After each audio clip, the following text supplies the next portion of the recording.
శ్రీ పొట్టి శ్రీరాములు నెల్లూరు జిల్లా కావలి rural police station పరిధిలోని మధూర్పాడు గ్రామంలోని Sri Lakshmi Narasimha traders rice mill నందు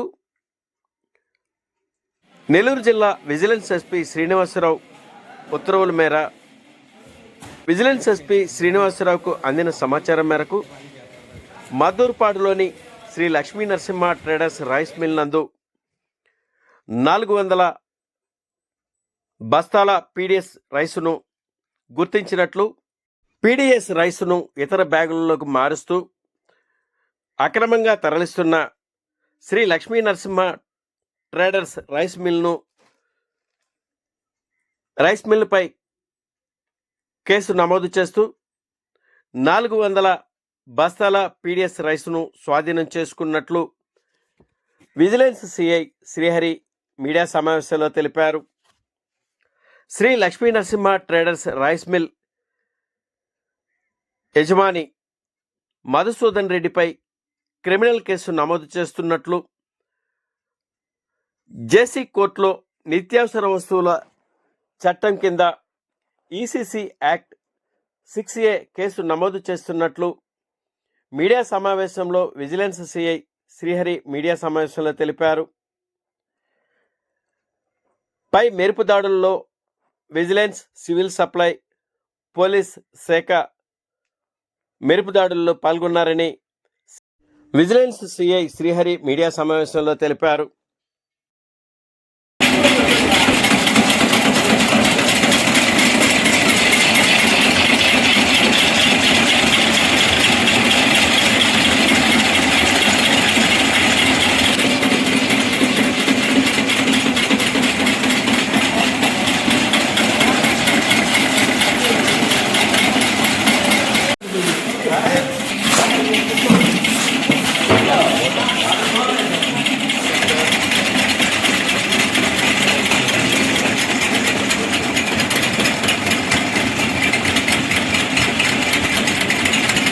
ఈరోజు నెల్లూరు జిల్లా విజిలెన్స్ ఎస్పీ శ్రీ శ్రీనివాసరావు గారి ఉత్తర్వుల మేరకు, ఆయనకి రాబడిన సమాచారం మేరకు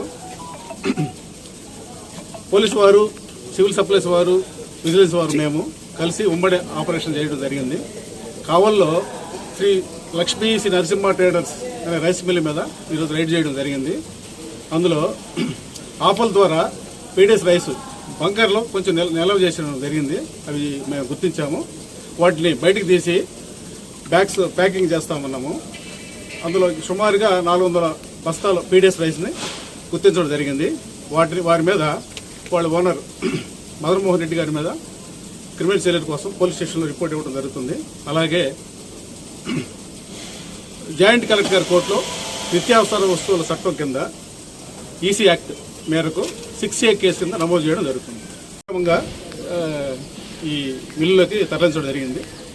వీటిని వేరే బస్తాల ద్వారా ప్యాక్ చేసి అక్రమంగా తరలించడం జరుగుతుంది. అధిక ధరలకు చెన్నైకి వెళ్తున్నట్లు తెలుతుందండి. ఎక్కడికి